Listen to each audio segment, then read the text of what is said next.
तो बच्चों कल हम लोगों ने 5 क्वेश्चन देख लिए थे। तो बेटा अभी मुझे इसमें जो है एक्सरसाइज एनसीईआरटी की एक्सरसाइज हम लोग कर रहे हैं। केमिकल काइनेटिक्स की एनसीईआरटी की एक्सरसाइज हम लोग कर रहे हैं। 5 क्वेश्चन हमने इसके पहले वाली वीडियो में देखा था। तो क्वेश्चन नंबर 6 जो है यहाँ से हम लोग देखेंगे। और ये कुछ क्वेश्चन में मुझे आर्डर ऑफ रिएक्शन को ही कैलकुलेट करना है। तो या उसी से जुड़ा हुआ क्वेश्चन मुझे दिख रहा है। तो आइए हम लोग जो है क्वेश्चन नंबर 6 करते हैं। 5 क्वेश्चन कल हम लोगों ने देख लिया था। क्वेश्चन 6 मैं पढ़ दे रहा हूँ, मैं सॉल्व सिर्फ करूँगा और मेरे पढ़ने से भी आप सवाल को नोट कर सकते हैं। तो क्वेश्चन 6 है, a reaction is a second order with respect to a reactant, है ना। How is the rate of reaction affected if the concentration of reactant is, है ना। तो अब 2 सवाल इसमें पूछा है। मुझे लग रहा है बेटा कि हम सारे सवाल लिखेंगे तो उसमें समय लगेगा। पहला सवाल पूछा है डबल्ड और दूसरा सवाल पूछा है रिड्यूस्ड टू हाफ, है ना। तो ये क्वेश्चन नंबर आपका 6 है। तो क्वेश्चन नंबर 6 का सल्यूशन, है ना। क्वेश्चन नंबर 5 तक कल हम लोग देख चुके थे और क्वेश्चन नंबर 6 का सल्यूशन। मुझे ये बात ज़्यादा समझ में आ रही है बेटा कि एनसीईआरटी और एग्जाम्पलर के क्वेश्चन ज़्यादा बेटर होंगे, है ना। तो फिर जो है जैसे सल्यूशन इसका ये होगा बेटा, हमने एनसीईआरटी हाथ में ले रखा है। तो इसका सल्यूशन ये होगा कि जैसे कोई रिएक्शन है ए गिव्स बी, ये कोई अगर जनरल रिएक्शन है तो इसके लिए इसने दे दिया है कि ये R जो है R is equal to k concentration of A power 2, तभी ये सेकंड ऑर्डर होगी, क्योंकि यही क्या रिप्रेजेंट कर रहा है, सेकंड ऑर्डर रिएक्शन। यही क्या रिप्रेजेंट कर रहा है, सेकंड ऑर्डर रिएक्शन, यही रिप्रेजेंट कर रहा है। ठीक है। तो यहाँ पर ये पहला सवाल हमसे पूछ रहा है कि अगर हम कंसंट्रेशन को डबल कर दें, है ना, तो रेट क्या हो जाएगा। अगर हम कंसंट्रेशन को डबल कर दें तो पहला फर्स्ट क्वेश्चन ये है कि अगर हम कंसंट्रेशन को डबल कर दें तो जो भी यहाँ कंसंट्रेशन है उस मतलब पहले कंसंट्रेशन ए है, तो अभी हम 2A करके देख लेते हैं, है ना। तो अगर मान लीजिए तो फिर रेट क्या होगा, फिर इसका मतलब ये हुआ कि ये आर डैश हम इसको मान लें के तो अपने आप रह ही जाता है। तो ये क्या हो जाएगा हमारे पास, के एज इट इज रहेगा और इसके अंदर हमने डबल कर दिया, यानी जो भी कंसंट्रेशन था तो 2 कंसंट्रेशन ऑफ ए और इसका पावर 2।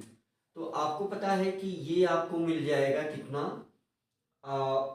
4 के कंसंट्रेशन ऑफ ए, है ना। तो आर और आर डैश में क्या रिलेशन बनता हुआ नजर आ रहा है, तो डिवाइड हम कर दें, है ना। तो एक इक्वेशन ये है हमारे पास, एक इक्वेशन ये है। तो आपने क्या देखा, सीधा सीधा कि अगर हम आर डैश को बताना चाहें तो ये हो जाएगा, हमारे पास आ गया R dash is equal to 4 k concentration of ए, ये आर डैश हो गया। और मुझे क्या बताना है, आर डैश ही बताना है। तो ये इक्वेशन नंबर 2 हम बोल दिए। अब ये इक्वेशन 2 डिवाइडेड बाय इक्वेशन 1, तो ये आर डैश हो जाएगा, अपान क्या हो जाएगा, आर हो जाएगा। और ये क्या हो जाएगा आपका 4 k concentration of A divided by क्या आ जाएगा आपके पास, के कंसंट्रेशन ऑफ ए, है ना। तो ये कैंसिल हो जाएगा, ये 4 बच जाएगा। मीन्स जो नया rate of reaction R dash होगा नया वाला, वो 4R के इक्वल होगा, है ना। तो इसका मतलब हम क्या कह सकते हैं, हम ये कह सकते हैं कि भाई अगर कोई सेकंड ऑर्डर की रिएक्शन है, अगर उसमें रिएक्टेंट के कंसंट्रेशन को हमने डबल कर दिया तो उसका रेट 4 टाइम इंक्रीज कर जाएगा, है ना। तो यहाँ हम लिख भी सकते हैं कि रेट विल इंक्रीज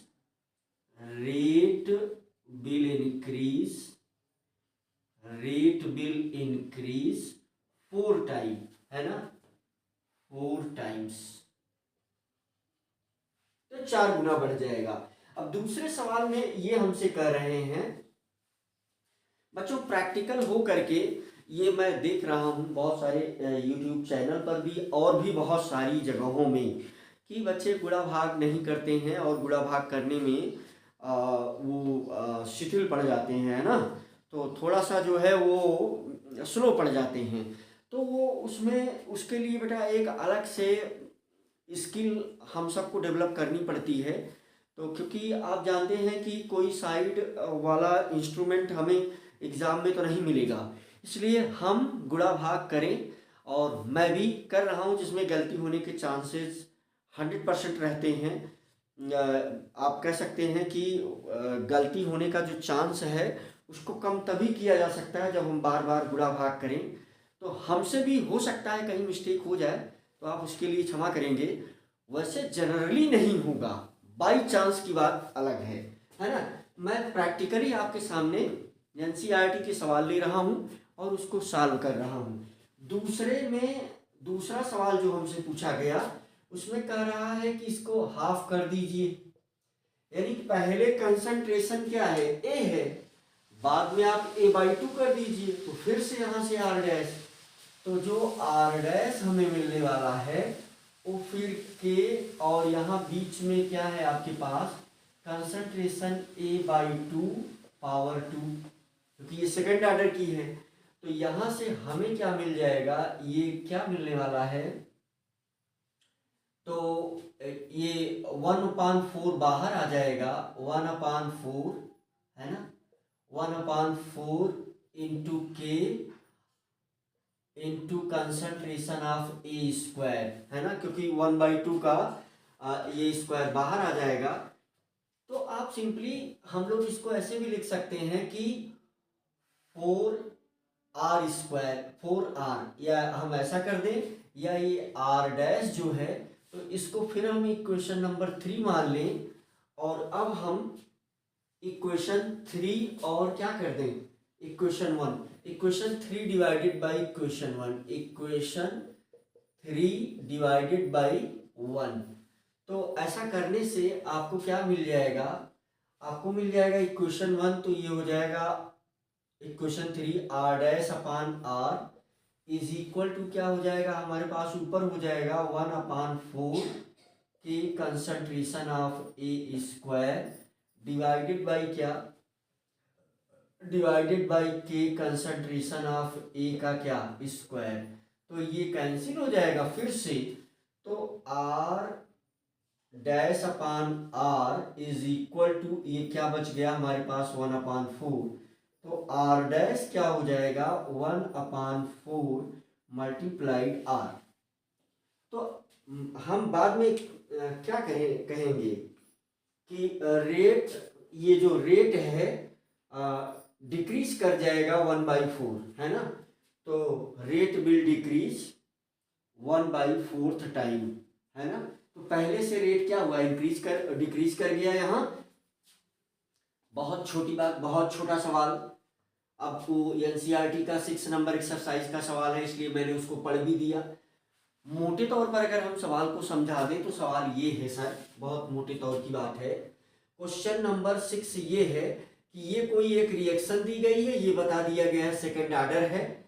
तो बच्चों को इसमें घबराने की जरूरत नहीं है कि सर यहाँ पर ए के आगे 2 क्यों नहीं लिखा, नहीं, जो हमने एक नॉर्मल सी रिएक्शन माना, सेकंड ऑर्डर दिया गया है, तो कंसंट्रेशन ए के ऊपर हम 2 लगा देंगे, यही इसका रेट इक्वेशन हो जाएगा। अगर ये सेकंड ऑर्डर की इक्वेशन है तो हमें ऐसे लिखने में कोई परेशानी होनी नहीं चाहिए, ये इसको लिखने का मेथड है। अगर ये रिएक्शन सेकंड ऑर्डर है तो ऐसा लिखने का क्या है, मेथड है। मुझे पूरी उम्मीद है बच्चे समझ गए। हम लोग जो है नेक्स्ट क्वेश्चन नंबर 7 को ले लेते हैं फटाका, इसको हम मिटा देते हैं तुरंत। चलो क्वेश्चन नंबर 7 की बारी आ गई।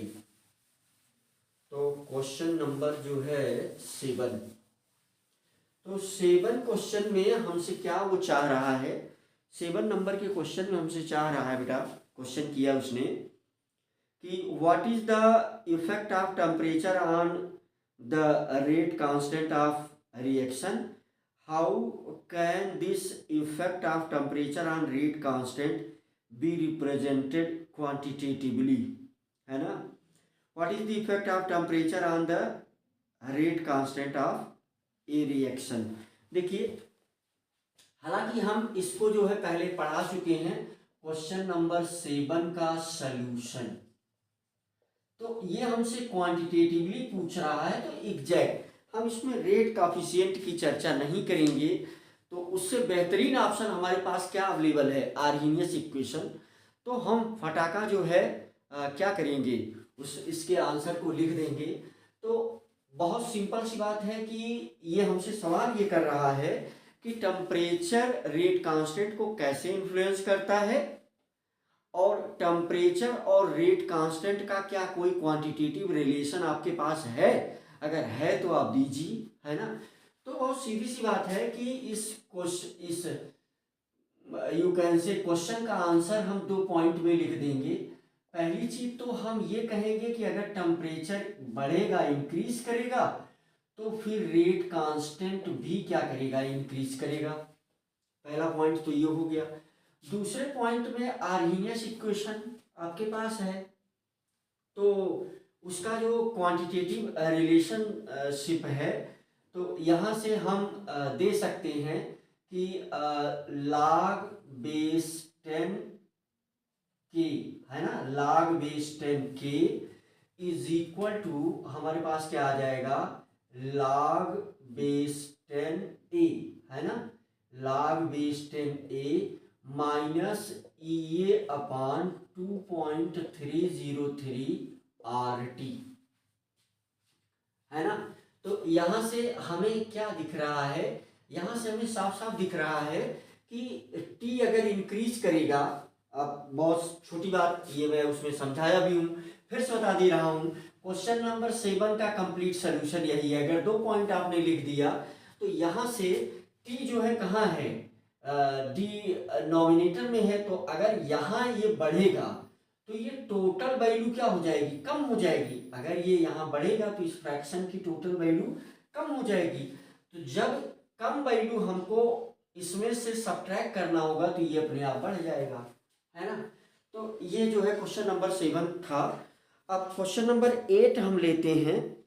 तो इसमें क्वेश्चन नंबर क्वेश्चन नंबर 8, तो क्वेश्चन नंबर 7 का ये आंसर है। इसको आप लैंग्वेज में अपने शब्दों में भी आप लिख सकते हैं, नहीं तो अगर आपने ये क्वांटिटेटिव रिलेशनशिप है, क्वांटिटेटिव रिलेशनशिप किसमें है, रेट कांस्टेंट और टेम्परेचर में, है ना।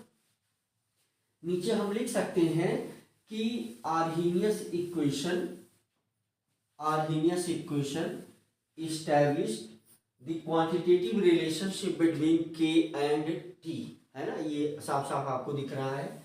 तो बहुत ही सरल है और बहुत सिंपल है। यहाँ हमारा जो सवाल लेने का उद्देश्य था, तो छोटी मोटी लाग की बातें आएंगी जिसको हम आपके साथ डिस्कस करेंगे। तो चलिए इसको मिटा देते हैं। क्वेश्चन नंबर 7 का सलूशन, ये 2 पॉइंट अगर आपने लिख दिया तो फुल मार्क आपको मिलना तय है। चलिए तो क्वेश्चन नंबर हम लोग 8 ले लेते हैं। क्वेश्चन नंबर 8 को हम लोग सॉल्व करेंगे, ठीक है बेटा। तो क्वेश्चन नंबर है 4.8, ये है, या सिर्फ 8 हम लिखेंगे। 8 क्वेश्चन नंबर है ये, क्वेश्चन नंबर 8। अब इसका मुझे सल्यूशन देना है। एनसीईआरटी से बच्चे क्वेश्चन देख सकते हैं। अगर मैं क्वेश्चन लिखूंगा तो समय लगता है भाई, बोर्ड पर अगर मैं क्वेश्चन लिखूंगा तो समय लगेगा। तो इसमें सॉल्यूशन में क्वेश्चन की भी बात आ जाती है।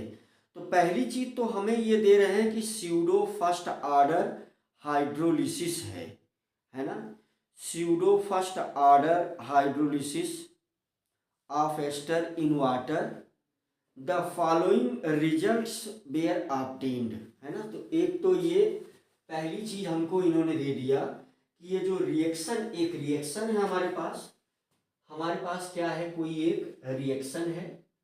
तो पहली इंफॉर्मेशन इन्होंने हमें क्या दिया कि हमारे पास एक कोई रिएक्शन है जो स्यूडो फर्स्ट ऑर्डर है, जो क्या है, स्यूडो फर्स्ट ऑर्डर है, स्यूडो फर्स्ट ऑर्डर है, फर्स्ट ऑर्डर रिएक्शन है ना, स्यूडो फर्स्ट ऑर्डर है। एक बात इन्होंने ये हमको बता दिया, और ये फिर कह रहे हैं स्यूडो फर्स्ट ऑर्डर, और फिर ये बता रहे हैं कि hydrolysis of ester in water है। तो hydrolysis of ester in water, सभी बच्चों को पता है कि hydrolysis of ester in water क्या होता है। यहाँ पर हम कोई एस्टर लिख देंगे तो ये है आपका RCOO R डैश, और प्लस यहाँ पर क्या HOH, मतलब ये हाइड्रोलिसिस हो गई। हाइड्रोलिसिस का सीधा सा मतलब है भैया कि पानी के द्वारा एस्टर को तोड़ना। तो अब ये सब फालतू की बातें चल रही हैं आपको उलझाने या डिस्टर्ब करने के लिए, लेकिन फटाफट अब आप समझ ही लें। तो यहां से बन जाएगा आपका RCOOH plus R dash OH, ये बन जाता है अगर हाइड्रोलिसिस होती है। लेकिन इसकी कोई ज़रूरत नहीं लिखने की, वो तो आपको समझाने के लिए मैंने बता दिया। तो अब ये जो है कह रहे हैं फॉलोइंग रिजल्ट वेयर ऑब्टेन्ड, तो क्या रिजल्ट ये दे रहे हैं वो हम लिख लेते हैं। तो रिजल्ट ये दे रहे हैं कि ये जो टाइम है इनका, ये है कह रहे हैं सेकंड में। तो ठीक भैया, सेकंड में टाइम हम ले लेंगे, आप जिसमें टाइम देंगे हम उसी में ले लेंगे। और ये एस्टर का कंसंट्रेशन दे रहे हैं ESTER। सभी बच्चों को पता है कि ये छोटी चीज जो दी गई एस्टर है, ये पानी है H2O है, ये एसिड है, ये अल्कोहल है, ठीक है। तो ऐसी मोटी बातें सभी प्रिय बच्चे बहुत पहले से जानते हैं। तो चलिए, एस्टर का कंसंट्रेशन ये दे रहे हैं, किसमें दे रहे हैं, मोल और मोल इनटू लीटर इनवर्स में दे रहे हैं। अब ये छोटा सा चार्ट यहाँ पर इन्होंने ऐसा दे दिया है, तो चलिए उसको हम लोग ऐसे ही नोट कर लेते हैं, ठीक है बेटा। तो ये कह रहे हैं यहाँ पर भैया 0 ले लो और यहाँ पर लिख दो ये वाला मामला 0.55, ठीक है। पॉइंट वाला मुझे बड़ा सावधान रहना पड़ता है। पॉइंट में जहाँ मैं बोल दूंगा आप पॉइंट समझ जाएंगे, मैं मार्कर लगाता हूँ लेकिन ये सही से नहीं करता, ठीक है, सही से नहीं समझता, ये मार्कर मेरा समझाना पड़ेगा। चलो, तो ये 30 सेकंड जब हो जाता है तो 0. ये हो गया हमारा 31 डेटा दे रहे हैं। अब ये 60 वाला जब मामला पहुंच गया 60 सेकंड पर, तो ये 0.17। फिर ये 90 का मामला जब पहुंच जाएगा, सेकंड 90 सेकंड बीत जाएगा, तो ये पहुंच गया हमारे पास 0.085। देखो बेटा, इसको अगर हमें सॉल्व करके आपको समझाना है तो समय तो लगेगा। ठीक है कि ये ऐसे सवाल तो शायद नहीं जेई में पूछे जाते, कुछ ट्रिकी सवाल पूछे जाते हैं। ट्रिकी का मतलब जो फटाका 2-4 स्टेप उसी में घूम घाम करके लग जाए। इसमें तो लास्ट में आपको लाग देखना ही पड़ेगा, है ना। इसमें तो हर स्टेप में लाग देखना पड़ेगा। गुणा भाग थोड़ा सा फास्ट करने की आदत डालनी है आपको भी, मैं टीचर हूँ, मुझे भी, मैं भी ट्राई करूंगा कि बहुत तेजी से गुणा भाग करूं, ठीक है बेटा, आपके सामने। तो अब ये ऐसा कुछ दे रहे हैं। अब ये हमसे जो पहला सवाल ये पूछ ले रहे हैं, पहला सवाल ये हमसे पूछ ले रहे हैं कि भैया calculate the average rate of reaction between time interval 30 second 30 to 60 second. तो ये तो छोटा सवाल था, इसमें कोई समस्या नहीं है। ये पहला सवाल हमसे कर ले रहे हैं कि 30 से 60 सेकंड के बीच में ये इनको चाहिए एवरेज रेट, है ना। हाँ, तो ये एवरेज रेट हमसे चाह रहे हैं, कैलकुलेट एवरेज रेट। तो बहुत सीधी सी बात है भैया कि ये एवरेज रेट चाहते हैं, तो इनको एवरेज रेट बता दिया जाए। तो जो कंसंट्रेशन चेंज होगा मेरे बच्चों, तो ये पॉइंट देखो, ये मोल पर लीटर, ये क्या है मोल पर लीटर, ये क्या है मोल पर लीटर, ये क्या है मोल पर लीटर। तो कंसंट्रेशन चेंज कितना हुआ, कंसंट्रेशन चेंज कितना हुआ, कंसंट्रेशन चेंज होगा 0.31 माइनस 0.17, और ये कितने समय में, तो टाइम चेंज कितना, टाइम इंटरवल कितना है 60 माइनस 30, है ना। एवरेज रेट क्या होता है, एवरेज रेट का फार्मूला आपसे बताया गया है कि डेल्टा एक्स अपान डेल्टा टी। तो ये डेल्टा टी हमको मिल गया, ये डेल्टा एक्स मिल गया, कंसंट्रेशन चेंज। बहुत मोटी बात है।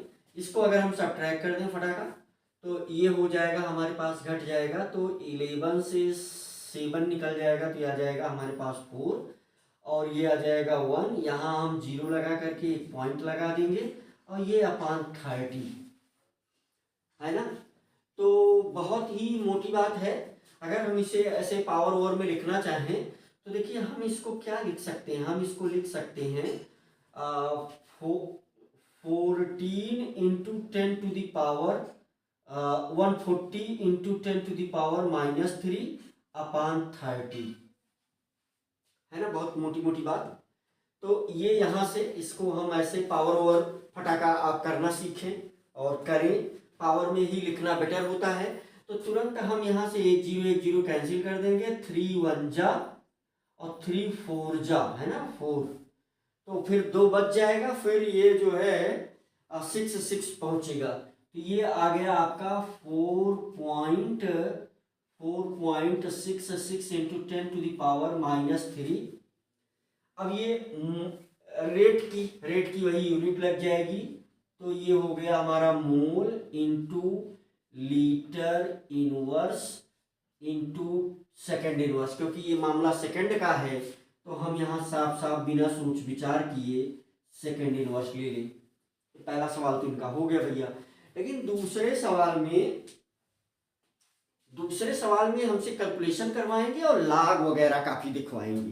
तो मैं सोच रहा हूँ कि मैं आप सबके साथ स्लोली डिस्कस करूंगा, तो लाग भी देखना आप सीख जाएंगे, और जो है इसका सवाल भी कर लिया जाएगा। तो ये दूसरे सवाल में हमसे क्या चाहते हैं कि calculate the pseudo first order rate constant for the hydrolysis of ester. तो ये हमसे ये चाह रहे हैं कि हम लोग जो है इनको रेट कांस्टेंट की वैल्यू बताएं, है ना। तो रेट कांस्टेंट की वैल्यू हमसे ये लोग चाह रहे हैं, है ना। तो रेट कांस्टेंट हम लोग यहां निकालेंगे, एक एक डेटा हम लोग यूज करेंगे, एक एक डेटा हम लोग यूज करेंगे, और फिर जो है एक एक रेट कांस्टेंट निकालेंगे, और फिर सारे रेट कांस्टेंट को जोड़ करके हम जितनी बार निकाले रहेंगे उतने से डिवाइड कर देंगे। हाँ, मैं सभी प्रिय बच्चों को यहाँ पर ये बताना चाहता हूँ कि इस प्रकार के प्रैक्टिकल वाली चीज़ें अगर ये सवाल आप कर रहे हैं, तो कभी भी लाइफ में आप इससे रिलेटेड प्रैक्टिकल अगर आपको करना पड़ा, तो आपको करने में प्रॉब्लम नहीं होगी, बार बार करके आप रिजल्ट पर पहुँचेंगे। ये एक प्रकार की डेटा एनालिसिस टाइप की चीज़ है, जिसमें थोड़ी सी और बहुत छोटी सी टेक्निकल बात है, वो है लाग को देखना। तो दूसरा सवाल में, दूसरे क्वेश्चन में हमसे चाहते हैं कि हम लोग इनको दूसरे क्वेश्चन में रेट कांस्टेंट के की वैल्यू हम बता दें कितनी है।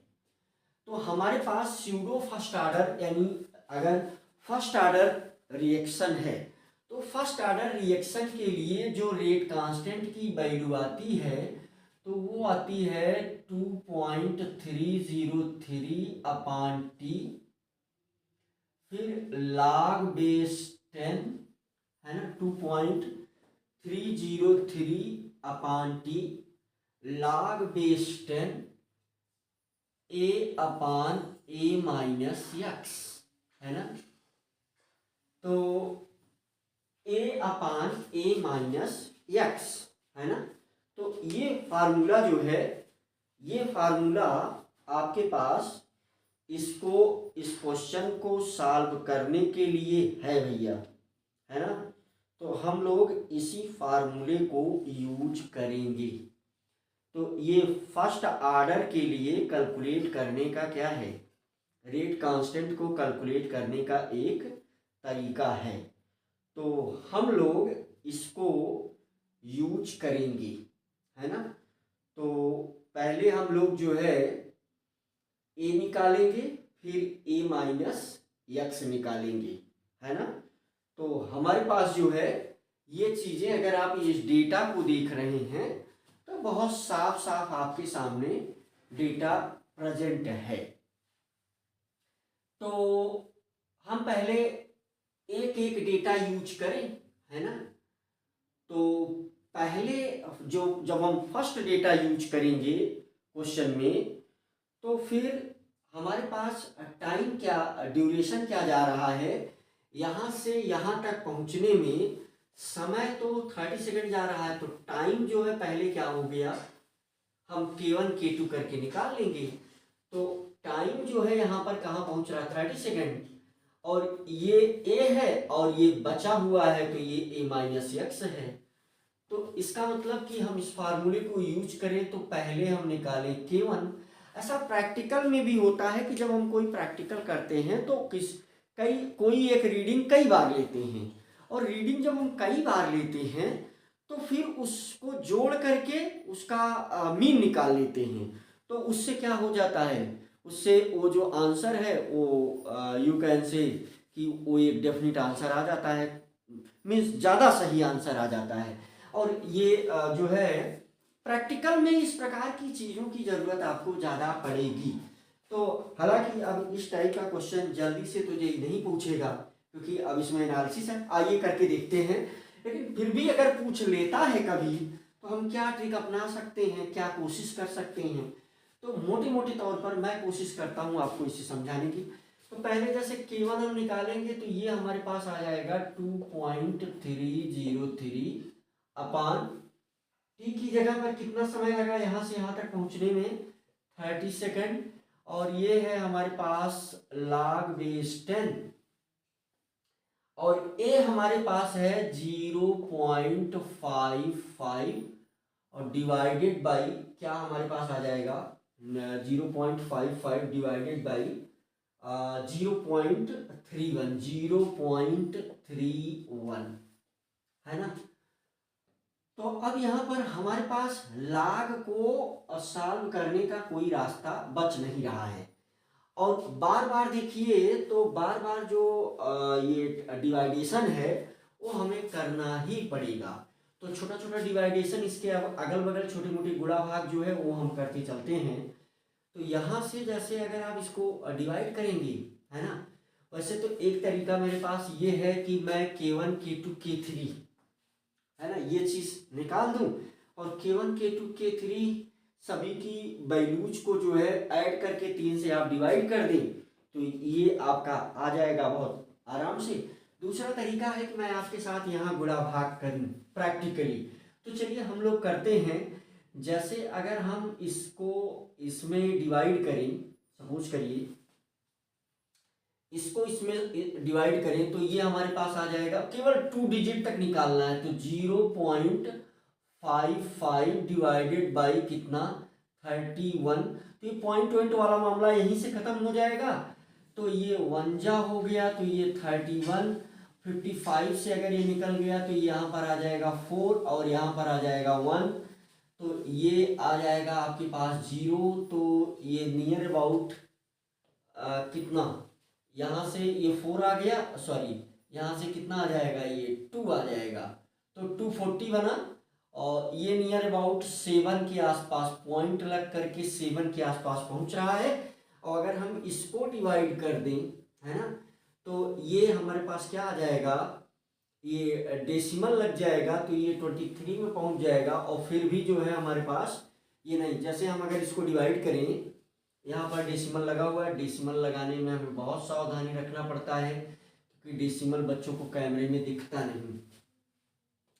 तो ये हमारे पास आ गया। अगर हम इसको 30 से इसको डिवाइड कर देते हैं तो ये हो गया हमारे पास 2.303, और इसमें अगर हम डिवाइड कर देते हैं 30 से तो ये हो जाएगा हमारे पास 0 तो डेसिमल यहाँ 23 बनेगा, फिर भी नहीं वो पॉसिबल होगा। फिर एक यहाँ हम 0 बढ़ाएंगे तो फिर ये आगे बढ़ेगा, तो 230 बन जाएगा। तो ये लगभग 3 7 जा, है ना, 21, तो 7 3 8 जा, है ना, 240। तो ये आसपास आप कह सकते हैं कि 7 के आसपास जा रहा है ना, 7 के आसपास जा रहा है। फिर जो है तो यहाँ से इसका हमें लाग देखना पड़ेगा। तो ये वैल्यू जो आज आ गई 0.07 log बेस 10, और ये यहाँ पर आ गया आपके पास 1.7। ठीक है बेटा, इसी में थोड़ा समय लग रहा है क्योंकि मुझे बार बार लाग देखना पड़ेगा। तो 1.7 का जब हम लाग देखेंगे तो इसमें दो चीज लिखी जाती है, क्योंकि डेसिमल के पहले एक ही डिजिट है, तो अब ये जो भी वैल्यू आएगी वो डेसिमल में आएगी। तो यहाँ से 0.7 तो फिक्स है, 0.7 तो फिक्स है, 07। और ये 1.7 का मतलब क्या है? 1.7 का मतलब है कि हम 17 के बगल 0 में देख लें तो ये हमारे पास लाग टेबल है। लाग टेबल आप भी यूज करें। लाग टेबल में 17 के बगल में हम जस्ट देख लें तो ये 2304 है ना। तो 2323 वाला मामला बहुत लंबे तक चल रहा है। ज़्यादा से ज़्यादा हम जो है 23 ही ले लें, है ना, 0.23। तो यहाँ से हमारे पास ये मल्टीप्लाई में क्या आ जाएगा 0.23। ये इसकी वैल्यू आई 1.7 की वैल्यू क्या आई, log 1.7 की वैल्यू आई 0.23। अब अगर हम इसको मल्टीप्लाई कर दें भैया तो ये अप्रॉक्सीमेट जो वैल्यू आ जाएगी 7 से इसको मल्टीप्लाई कर दें तो 7 3 जा 21 और 7 2 जा 14 प्लस 2 16, है ना। तो ये जो है ना, तो ये यहाँ पर एक 0 लग जाएगा, यहाँ पॉइंट लग जाएगा, यहाँ फिर 0 लग जाएगा, क्योंकि 4 डिजिट पर ये लग रहा है। तो पहली जो वैल्यू आ गई आपके पास वो नियर अबाउट कितनी पहुँच रही है ना। तो ये नियर अबाउट में ही जाएगा बेटा, है ना, ये किस में जाएगा, नियर अबाउट में ही पहुँचेगा। अब अगर एग्जैक्ट देखना है तो ये डिवाइडेशन वगैरह थोड़ा सा और क्लियर करना पड़ेगा। मैं आपके साथ एक प्रैक्टिकल कर रहा हूँ।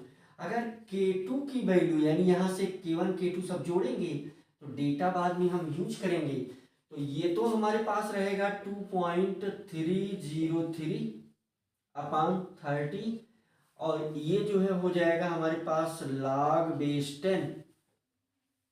अब ए क्या हमारे पास रह गया, ए हमारे पास ये रह गया, और टाइम जो है नहीं, टाइम जो है कहाँ पहुंच गया 60 सेकेंड।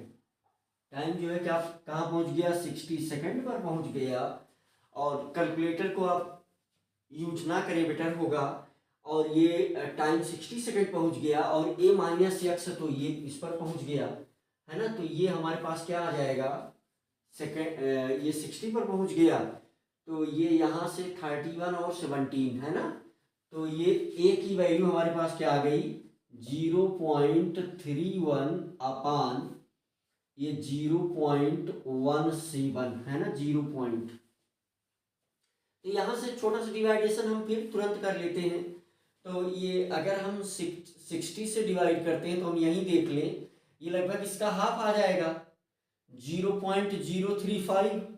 तो यहाँ से इसको हम लिख लेंगे 0.035, यहाँ ले लिया और मल्टीप्लाइड। अब यहाँ जो भी है लाग वाला पहले ये लाग से मल्टीप्लाइड है, तो ये अगर हम कर देंगे तो डेसिमल तो खत्म हो जाएगा। लगभग ये 7 1 जा, तो 2 जा तो नहीं जाएगा, 7 1 जा, और उसके बाद ये लगभग 8, है ना।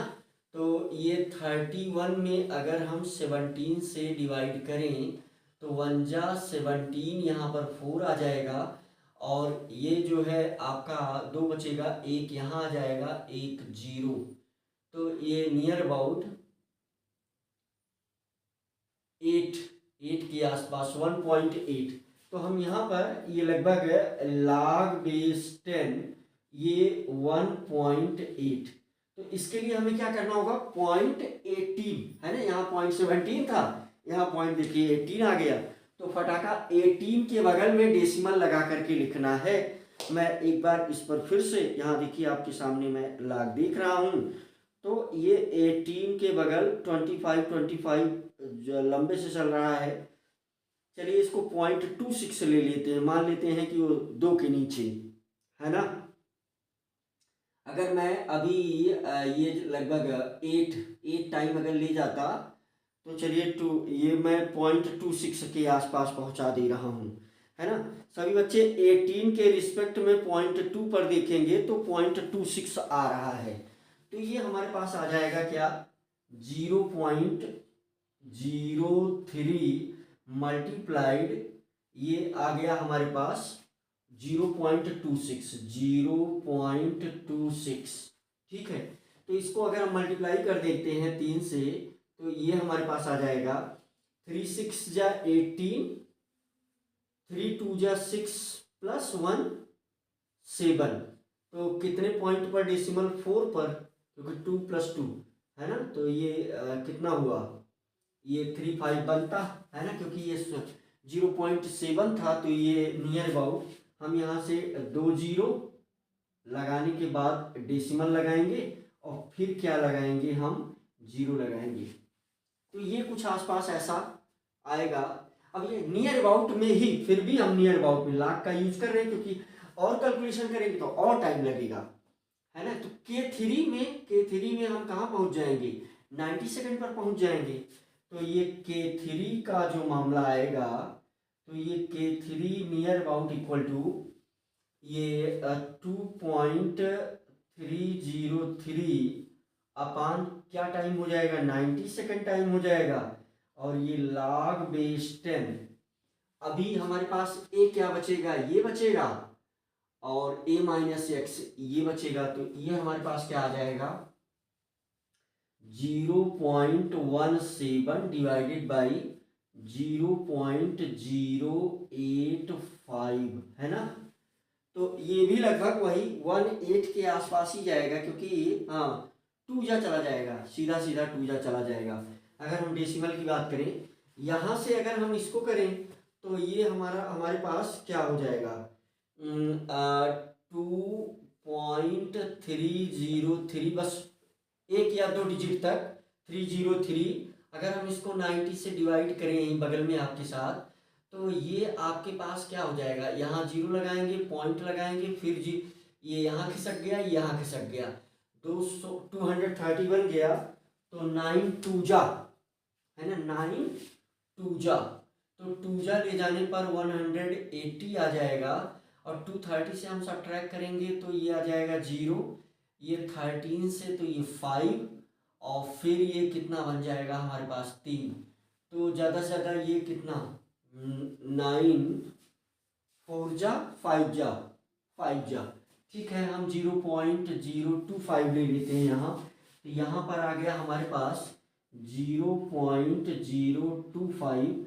और अगर ये वाला हम कैलकुलेशन करेंगे, तो 3 डिजिट पर यहाँ पर डेसिमल को हटा दे, तो यहाँ क्या आ जाएगा, डेसिमल खत्म हो गया, ये डेसिमल खत्म हो गया, तो ये 0 आ गया, ये 1 जा, ये 2 जा। तो सीधा 20 के बगल में जो भी आएगा पॉइंट लगा करके हम मल्टीप्लाई कर देंगे। तो 0.20 के बगल में अगर हम देख लें, 20 के बगल में अगर हम देख लें भैया, तो सीधा अब मैं जानबूझ करके इसमें समय नहीं लगा रहा हूँ, अब ये सब आपको करना पड़ेगा, है ना। तो 20 के बगल में है ना log, ये चूंकि पॉइंट आगे ही लग गया है, तो ये 30, यानी सीधा हम 0.3 लिखें, है ना, सीधा हम 0.3 लिखें। और अब ये आसान भी हो जाएगा, तो ये हो जाएगा आपका 0.0075।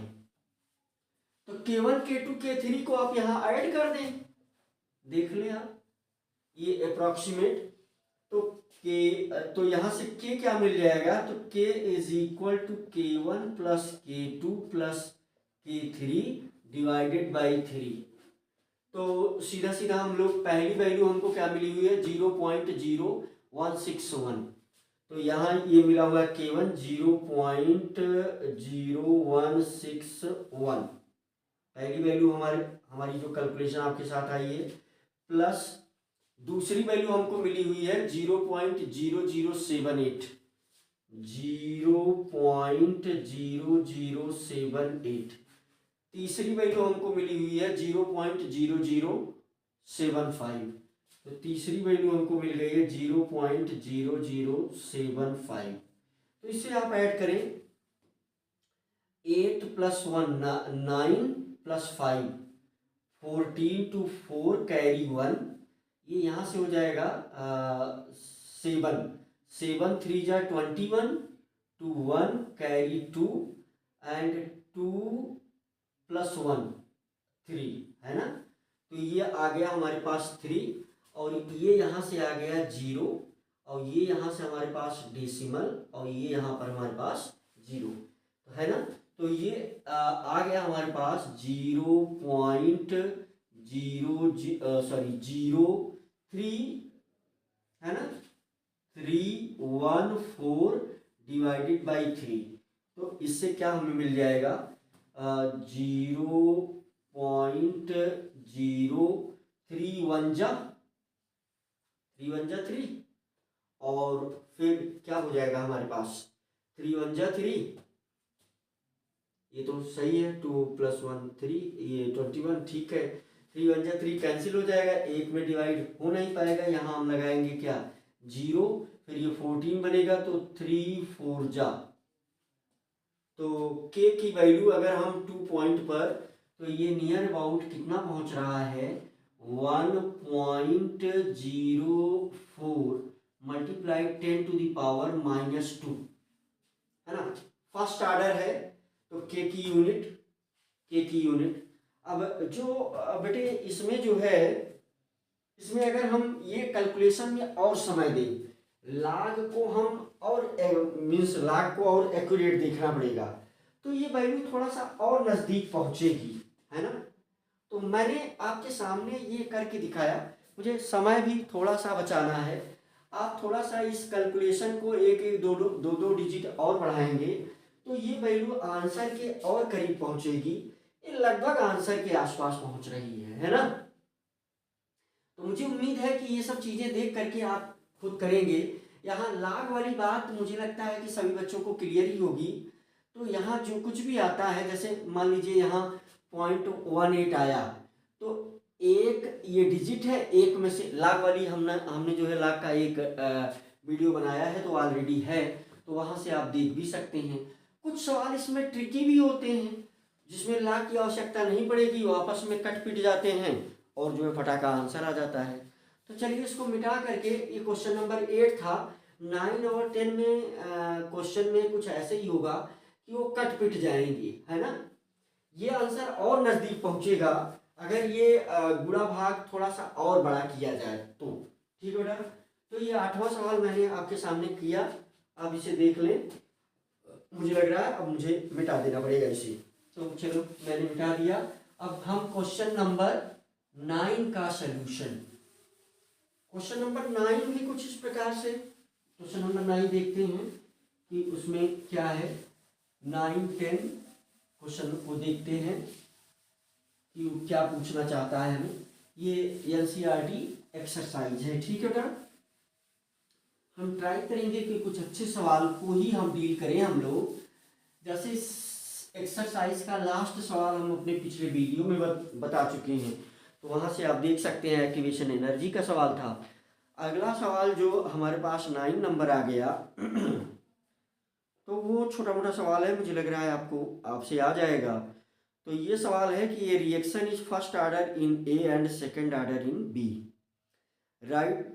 अब ये जो है मतलब यू कैन से बहुत ही सरल है, तो मुझे लग रहा है कि आप ये कर ले जाएंगे।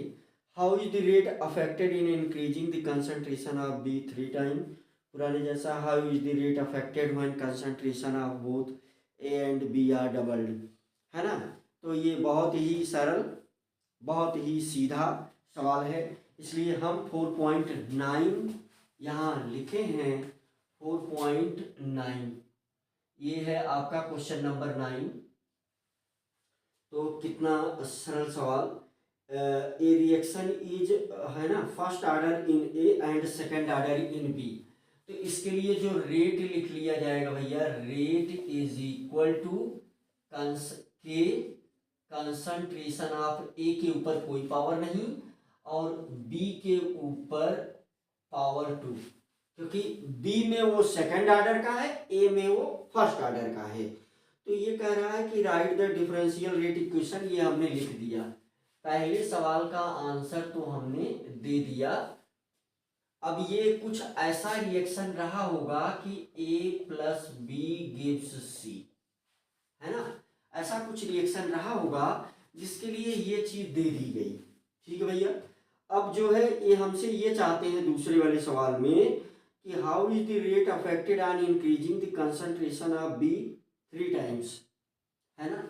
तो सिंपल सी बात है कि अब ये दूसरा सवाल हमसे पूछना चाह रहे हैं और ये हमें मिल गया है, तो ये बराबर हम क्या ले लेते हैं, आर। तो दूसरे सवाल में ये कह रहे हैं कि ये आर डैश हो जाएगा, लेकिन कब हो जाएगा, जब इसको हम 3 टाइम इंक्रीज कर दें। तो ये हो गया, देख लीजिए आप, के कंसंट्रेशन ऑफ ए और इसके अंदर 3 टाइम कर देंगे तो ये हो जाएगा भैया 3b और पावर 2 लग जाएगा।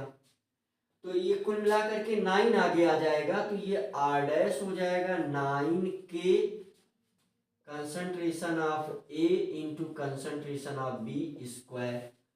अब रेट कितना टाइम इंक्रीज करेगा, तो इसको आप इक्वेशन 1 बोल दें, इसको आप 2 बोल दें, और इक्वेशन जैसा कि हमने पहले किया था, equation second divided by first. तो सेकंड हो जाएगा ये आपके पास आर डैश और फर्स्ट हो जाएगा upon R is equal to, यहां से हो जाएगा आपके पास 9 k concentration of A into B square, है ना, concentration of B square upon k concentration of A B square. देखिए कितना सरल था, ये पूरी क्वांटिटी कैंसिल आउट हो जाएगी, यानी जो रेट आएगा वो पहले वाले रेट का 9 टाइम्स बढ़ जाएगा। पहले जो रेट था उससे 9 गुना बढ़ जाएगा ये रेट, जब आप इस वाले रिएक्शन में बी का कंसंट्रेशन 3 टाइम बढ़ा देंगे। अब अगला सवाल आप खुद कर लेंगे, हम लोग जो है इसका तीसरा वाला पार्ट आप खुद ही कर लेंगे। ये तीसरा भी सवाल इसमें पूछा है, तो आप तीसरा वाला सवाल देख करके करें। यहाँ पर हम लोग क्वेश्चन नंबर 10 की चर्चा करेंगे, है ना। तो अब हम जो है क्वेश्चन नंबर 10 आपके साथ सॉल्व करने जा रहे हैं, है ना। तो क्वेश्चन नंबर 10, इसको मिटा दिया जाए जल्दी से, ठीक है, इसको मिटा दिया जाए जल्दी से। आर्डर से रिलेटेड ये सवाल थे और मुझे लग रहा है कि बच्चों को समझ में आ रहा होगा। तो अगला वाला ये सवाल जो नेक्स्ट क्वेश्चन है उसमें डेटा तो गिवन है और डेटा गिवन होने के साथ साथ ये आर्डर पूछ रहा है ना। तो हमने अपना जो थ्योरेटिकल लेक्चर है वो आर्डर पर ही ख़त्म किया था और हमने ये कहा था कि आर्डर को समझने के लिए अगर डेटा दिया गया हो तो हम आर्डर आराम से निकाल सकते हैं। तो ये क्वेश्चन नंबर 10 है। तो ये कह रहे हैं कि in a reaction A and B the initial rate of reaction are not was measured for different initial concentration, है ना, of A and B as given below. तो ये पूछ रहे हैं what is the order of reaction with respect to A and B, है ना। तो ये मोटी बात है, ये क्वेश्चन नंबर 10 है। अब ये ऐसा कुछ है मामला हमारे पास, ये कह रहे हैं कि a प्लस बी ये ऐसा कुछ क्या दे रहा है, प्रोडक्ट दे रहा है।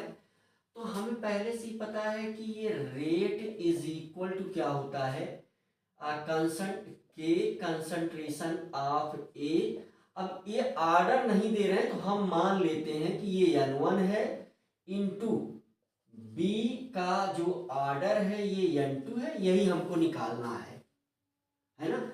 अब ये कुछ डेटा हमको दे रहे हैं। डेटा क्या दे रहे हैं कि ए जो है उसको ये दे रहे हैं मोल लीटर इनवर्स में, तो ये ए को दिया है मोल इंटू लीटर इनवर्स, और बी को भी ये दे रहे हैं किसमें, मोल इंटू लीटर इनवर्स में, और आर नाट को भी ये दे रहे हैं किसमें, mole litre inverse, mole into litre inverse into second inverse, है ना, जो कि है।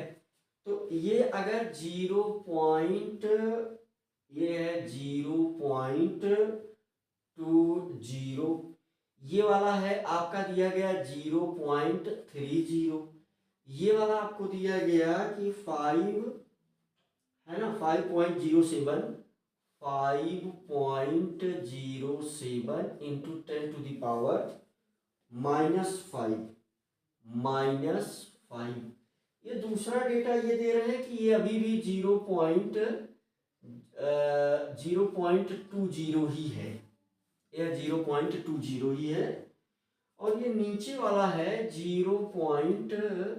ऐसा कुछ है 10 पॉइंट जो है आप समझ जाइएगा बेटा। 5.07 ये भी सेम है नीचे 5.07 इंटू 10⁻⁻⁵। अब ये एनसीईआरटी का क्वेश्चन नंबर 10 है। अगला डेटा ये हमारे पास आ गया, ये दे दिया इन्होंने 0.40, और यहाँ पर इन्होंने दे दिया 0.05, और नीचे ये हमको दे रहे हैं कितना 1.43, ये नीचे दे रहे हैं हमको, ये हमारे पास है 1.43 इंटू 10⁻⁻⁴। तो ये डेटा हमारे पास आ गया। तो अब ये हमसे चाहते क्या है कि हम इनको n1 और n2 बता दें। तो ये हमसे जो सवाल पूछ रहे हैं भैया, ये कह रहे हैं कि इनका जो लिखित सवाल है, लिखित सवाल ये है, वैसे तो हमसे n1 और n2 चाह रहे हैं, मैं नॉर्मली बोल दूं, और लिखित रूप से जो ये जो चाह रहे हैं ये कह रहे हैं कि आप हमें जो है ए के रिस्पेक्ट में आर्डर बता दीजिए और बी के रिस्पेक्ट में आर्डर बता दीजिए। ये डेटा इन्होंने दिया है। तो what is the order with respect to reactant A and B, है ना। तो ए और बी के रिस्पेक्ट में, ए और बी के रिस्पेक्ट में इनको चाहिए इसके रिस्पेक्ट में, इसके रिस्पेक्ट में जो n1 की वैल्यू है ये क्या है, और इसके रिस्पेक्ट में, इसके रिस्पेक्ट में जो ये n2 की वैल्यू है ये क्या है। तो हम ट्राई करते हैं। तो 3 इक्वेशन इसमें फटाफट पहले हम लोग बना लेंगे। जो चीजें गिवन है उसको हम एज इट इज रख लेंगे, है ना। तो रेट यानी आर नॉट, ये है रेट। तो पहला जो इक्वेशन बन जाएगा फटाका, तो ये हमारे पास बन जाएगा 5.07 इंटू 10⁻⁻⁵ इज इक्वल टू, के अपनी जगह पर रहेगा, ए भी अपनी जगह पर रहेगा। तो ए की जगह पर हम क्या लिखेंगे देख लीजिए आप, 0.0 क्या हो जाएगा हमारे पास 20, यहाँ हम पावर लगा देंगे क्या n1, और फिर जो है जो b है इसमें वो है हमारे पास इंटू 0.30 पावर n2। एक इक्वेशन ये बन गया, हम बोल देंगे इसे इक्वेशन नंबर 1। ठीक है भैया। दूसरा इक्वेशन बना लीजिए इस सिचुएशन में। तो दूसरा इक्वेशन जो बन जाएगा तो ये हो गया 5.07 इंटू 10⁻⁻⁵ इक्वल टू, के अपनी जगह पर रहेगा क्योंकि उसकी वैल्यू तो फिक्स है, और फिर ए हमारे पास क्या है 0 क्या 20 पावर लगा देंगे हम n1 और फिर ये क्या हो जाएगा हमारे पास 0.10 पावर n2। इसे हम बोल देंगे इक्वेशन नंबर 2। इक्वेशन नंबर 3 हमको क्या दे रहे हैं ये इक्वेशन नंबर 3। तो इक्वेशन नंबर 3 है हमारे पास 1.43 मल्टीप्लाइड 10⁻⁻⁴ इक्वल टू के अपनी जगह पर रहेगा, ए की जगह पर आ जाएगा हमारे पास 0.40 और बी की जगह पर आ जाएगा हमारे पास 0.05 और ये n1 और n2 अपनी जगह पर आ जाएगा। ये इक्वेशन हो जाएगा 3। ये 3 हमको डेटा मिल गया है। तो जब हम ये इक्वेशन बना लेते हैं तो इसमें हम विचार करते हैं कि क्या गुणा भाग या जोड़ घटाव करने से कुछ हमारा मामला बनेगा क्या, है ना। तो जैसे हम पहले और दूसरे इक्वेशन को क्या करें डिवाइड कर दें, पहले और दूसरे इक्वेशन को। अब आप लैंग्वेज लिख सकते हैं, है ना, इक्वेशन 1 डिवाइडेड बाई 2 ऐसा आप लिख लेंगे यहाँ पर, ऐसा जो है। अब हम ट्राई करेंगे कि हमें दोबारा ना लिखना हो, आपका समय भी बचे, तो एक बार तो हम इसी में कर देंगे, है ना।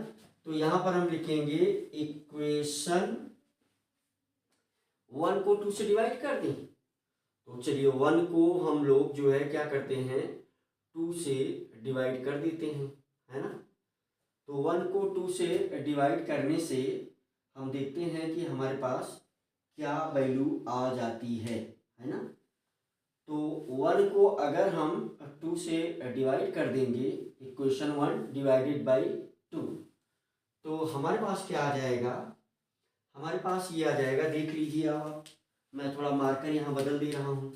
तो ये देखिए ये बटे ये आ जाएगा और ये बटे ये आ जाएगा पूरा का पूरा। तो हमारे पास क्या क्या देखिए ये यहाँ कैंसिल हो करके इसकी वैल्यू हमारे पास कितनी आ जाएगी 1, सीधा सीधा ये कैंसिल हो करके 1 में कन्वर्ट हो जाएगा और ये n1 तो खत्म हो जाएंगे, ये यहाँ से n1 क्योंकि सब कुछ सेम है तो ये खत्म हो जाएगा और ये अगर हम करेंगे तो ये हमारे पास 3 आ जाएगा, है ना। ये हमारे पास कितना आ जाएगा 3 की पावर n2। तो यहाँ से हमें क्या मिल गया फाइनली, ये देख लें आप, इसको आप डिवाइड करेंगे तो 3 आ जाएगा। तो हमें मिल गया फाइनली कि 3 की power n2 is equal to 1, 3 की power n2 is equal to 1। ये डिवाइड होने पर खत्म हो गया मामला।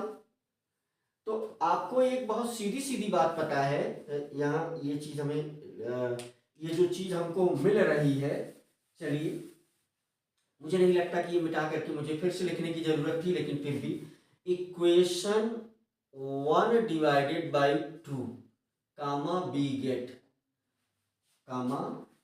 गेट हम क्या पा रहे हैं। तो ये जो है हमें क्या मिल गया, हमें ये मिल गया कि 3 power n2 is equal to 1। तो किसी भी चीज की पावर लगाने पर 1 कब आता है, जब पावर की वैल्यू 0 हो। इसका मतलब n2 जो है वो हमारे पास क्या आ गया 0, यानी b के रिस्पेक्ट में जो ऑर्डर है रिएक्शन का वो हमें क्या मिल रहा है 0, है ना। तो अब हमारे पास दूसरा जो ऑप्शन है, हमारे पास दूसरा ऑप्शन है कि हम क्या करें। अब हमें जो है हमें n1 चाहिए, हमें क्या चाहिए n1 चाहिए। तो हम क्या कर लें, जहाँ से जो चीज़ें कुछ मैच करती हूँ, क्योंकि हमें n1 चाहिए और n2 हमें मिल चुका है, तो हम कुछ ऐसा गुणा भाग करें या कुछ ऐसा सेटिंग बनाएं जहाँ से हमें कुछ कटता पिटता नज़र आ जाए। तो 2 से जो है हम क्या करते हैं, हाँ ये छोटा पड़ेगा, तो छोटे में से जब हम बड़े को डिवाइड करेंगे, छोटे में से जब हम बड़े को डिवाइड करेंगे तो इधर ये बात बनेगी नहीं। चलिए 2 को हम कितने से डिवाइड कर देते हैं, 3 से ही डिवाइड कर देते हैं।